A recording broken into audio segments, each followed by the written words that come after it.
Public hearing गव्हर्मेंटान दवरला. तांच्यांनी 40 पंचायतीक सांगपाचें म्हटल्यार तो एनवायरमेंटल इम्पॅक्ट असेसमेंट रिपोर्ट पंचायतींनी सबमीट केल्लो आहा. तो 650 पानांचो जो डॉक्युमेंट आहा तो पंचायतीन व्हरोन आपटला. ते 40 पंचायती सोडून दिया, जे 100 पंचायतींनी जितून ह्यो मायनींग जावपाच्यो आहा तांकां तरी तो रिपोर्ट कितें तो येवन समजूंक जाय न्हू हेंच्यांनी, सरकारान. आतां 100 पंचायती खंयच्यो? मुळगांव, शिरगांव, मया, बोड्ड्या, बिचोले आनी लामगांव अशे 100 गांवांनी ह्यो मायनींग जावपाचें आहा. आतां लामगांव, बिचोले आनी बोड्ड्या ही म्युन्सिपालिटी एरियान पडटा.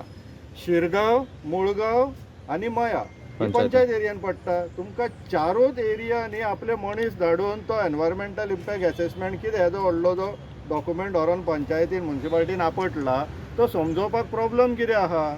मय हो शेती प्रधान गांव, तितून सगळो इम्पॅक्ट सामको एकदम वर्स कंडिशन जाल्लें आसा. नॅचरल आमचे रिसोर्सीस जे आसा, उदकाचे झरे आसा, हे तळी आहा ती सगळी पिड्यार जाल्ली आसा. शेतांनी सगळ्या माती पडलेली आसा. ही पयली काडून दिया आनी मागीर तुमी ऑप्शन करा. हो एक सादो 4 लायनीचे आमी लेटर तांकां केले मायन्स डिपार्टमेंटाक. तेजें आजून आमकां उत्तर ना.